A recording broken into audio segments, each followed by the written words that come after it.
Now, you've mentioned one or two tools that you could use throughout the day, but you also run courses or Yes. sessions where you help people through this. Why don't you talk to us about that? Okay, maybe I should just tell you where it all started, because I think that is quite interesting.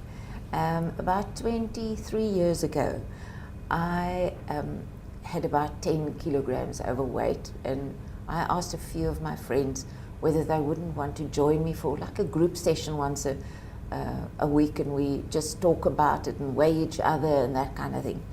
They were very willing to do that. But then I discovered they were not talking about food and diets, they were talking about their feelings and their problems and their stresses.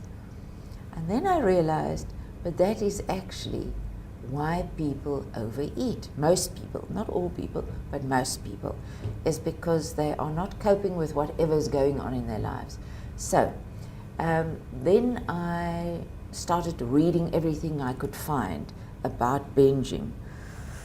And then I decided, but I must do some research, because there was very, very little written at the time. So I needed a thesis for my PhD, and this sounded the logical thing to do. So then I looked at all the different ways that they have been treating binge eating.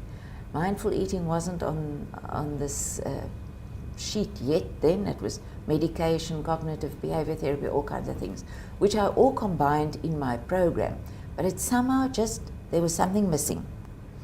And then in 2008, when John Kabat-Zinn was in South Africa, I was fortunate to go to his lecture here. And from that moment on, I knew this is something I want to do, mindfulness. So I started practicing for myself. Psychologists can become quite stressed out after a day. I'm sure. After a day with other people's problems. So I just started doing it for myself. And then suddenly it hit me, but there must be a mindful eating. And then I started investigating. And then I put my program and the mindful eating together.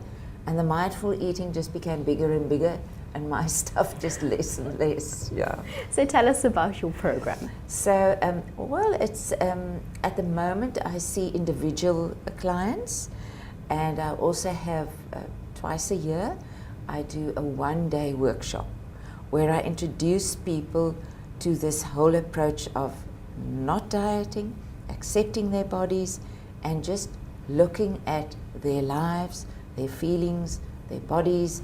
And I show them meditation, I show them the body scan, I show them, we have a mindful lunch, and then we have somebody make us some very healthy food, and then I show them how you set a table, how you eat with your knife and fork, how you eat slowly, how you savor a piece of chocolate, for argument's sake.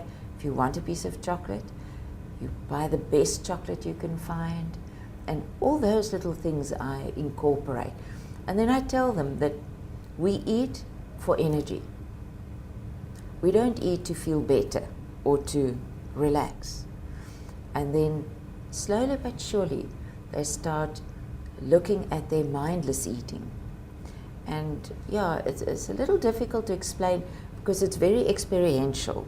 Because I like them to get away after the day, that they have the tools so that they can go and try it. Now, we often have a perception that it's only people who are overweight who would perhaps need to employ these types of tools, but that's not necessarily the case, is it?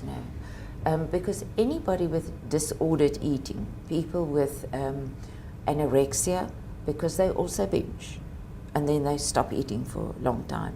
People with bulimia, they binge and then they purge, so they can also benefit from it. They're not so easy to convince to do that, but once they have kind of reached the end of their road, then they often also come for that kind of treatment.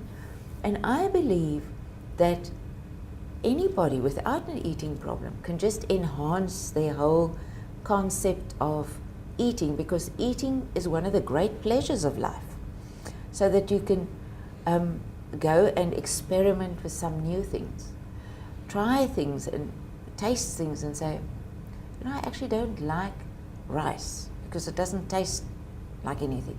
It's quite bland. But maybe I'll experiment with quinoa or with buckwheat or with something else. And then by doing it slowly and not just falling into their own patterns, they actually rediscover food and socializing as a pleasure. Now, if somebody is watching this and something that you've said really twigs for them, how can they find out more information on your courses, or where can they find you online? Well, I have a website called Vijo, W-I-J-O, or sorry, vijo.co.za.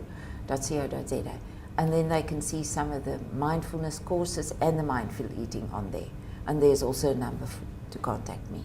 Well, I know that everyone at News 24 will savor our dinner tonight and lovely. Sip on our wine slowly. Yes, please do. And sniff it and enjoy it. Thank you so much for joining us today. It's been a pleasure. Thank you for inviting me.